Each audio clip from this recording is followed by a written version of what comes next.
Peta konsep kondisi masyarakat Mekah sebelum kenabian, sejarah kenabian, substansi dakwah, strategi dakwah Rasulullah, reaksi terhadap dakwah, dan ibrah dakwah Rasulullah SAW. Bagaimanakah dakwah Rasulullah SAW di kota Mekah? Kawan-kawan yang dimuliakan oleh Allah, kondisi masyarakat Mekah sebelum kenabian, masyarakatnya menyembah berhala, skeptis, mabuk-mabukan, membunuh bayi perempuan dengan alasan hina, berzina, dan merampok.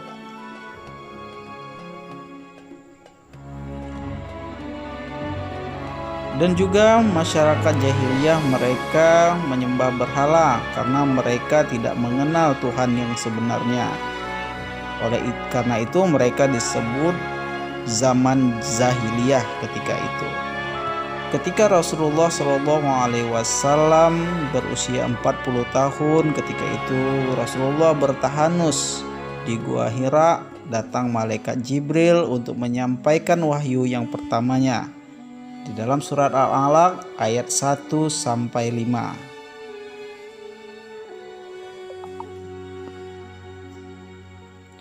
Kemudian strategi dakwah Rasulullah SAW setelah menerima wahyu dari malaikat Jibril, Rasulullah berdakwah secara sembunyi-sembunyi selama 3 tahun.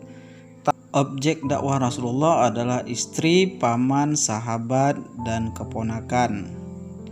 Kemudian ada beberapa sahabat Rasul yang pertama sekali masuk Islam berjumlah 10 orang. Mereka adalah disebut dengan as-sabiqunal awalun. Rasulullah berdakwah di rumah sahabatnya yang bernama Arqam bin Abi Arqam. Kemudian turun firman Allah dalam Quran surah Al-Hijr ayat 94 yang menyatakan bahwasanya Rasulullah SAW diperintahkan untuk berdakwah secara terang-terangan. Kemudian Rasulullah berdakwah di Bukit Safa untuk mengajak para kaum musyrikin untuk menyembah Allah Subhanahu wa taala. Substansi dakwah Rasulullah SAW di Mekah, yang pertama kerasulan Nabi Muhammad SAW dan wahyu pertama. Yang kedua, ajaran-ajaran pokok Rasulullah di Mekah, tauhid dan akhlak mulia.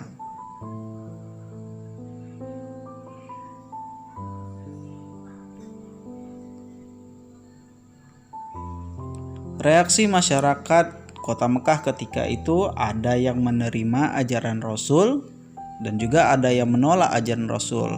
Kemudian yang ketiga, ada yang pura-pura menerima ajaran Rasul. Yang pertama, menerima ajaran Rasul. Mereka meyakini bahwasanya apa yang disampaikan Nabi SAW adalah berdasarkan wahyu. Keteladanan Nabi Muhammad yang dilakukan dalam kesehariannya. Kemudian ajaran yang dibawa beliau bersifat rasional.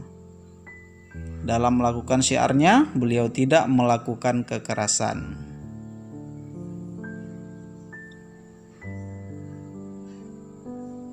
Ada yang menolak ajaran Rasul. Yang pertama, aspek ideologis, taklid kepada nenek moyang secara total dengan mengikuti cara-cara beribadah dan pergaulan sehingga sulit mengikuti agama baru yang dibawa Rasulullah SAW.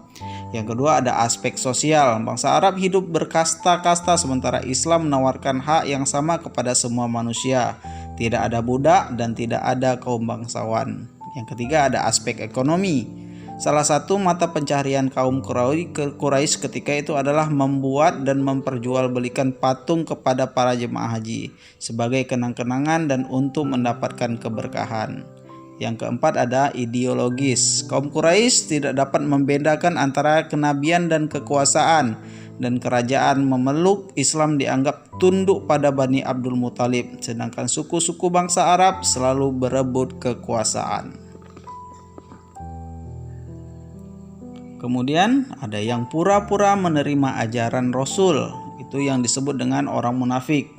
ingin menghancurkan Islam dari dalam, ingin merebut kekuasaan Nabi Shallallahu Alaihi Wasallam.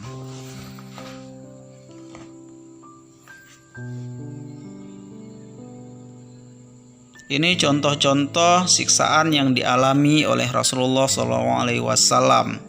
Mari sama-sama kita baca kisah-kisah yang kami tampilkan tersebut.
Islam memiliki prinsip dakwah. Dakwah adalah satu usaha yang dilakukan seseorang untuk mengajak orang lain berperilaku, bersikap, dan berkehidupan sesuai dengan aturan Allah Subhanahu wa Ta'ala. Islam memiliki prinsip dalam berdakwah, yakni tidak mengenal pemaksaan, apalagi kekerasan, bahkan bebas menentukan pilihan akidah atau agama. Tidak boleh seorang pun memaksa orang lain untuk masuk ke ajaran agama Islam.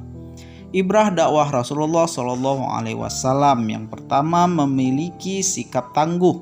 Dalam upaya meraih kesuksesan diperlukan sikap tangguh dan pantang menyerah, sebagaimana yang dicontohkan oleh Rasulullah SAW ketika ia berjuang memberantas kemusyrikan.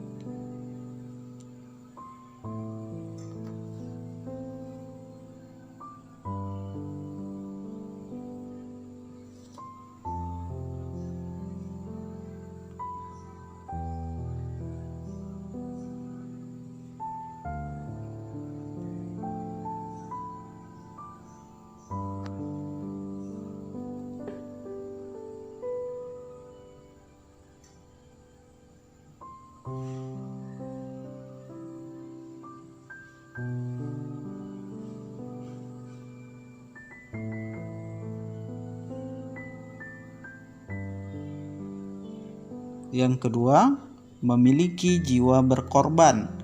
Perhatikan bagaimana Rasulullah SAW dan para sahabatnya, pengorbanan mereka tidak hanya berupa harta, keluarga yang ditinggalkan, bahkan mereka rela meregang nyawa untuk memperjuangkan tegaknya tauhid di bumi tercinta ini. Demikianlah kisah perjuangan dakwah Rasulullah SAW di kota Mekah. Mudah-mudahan kita semua dapat mencontohkannya. Assalamualaikum warahmatullahi wabarakatuh.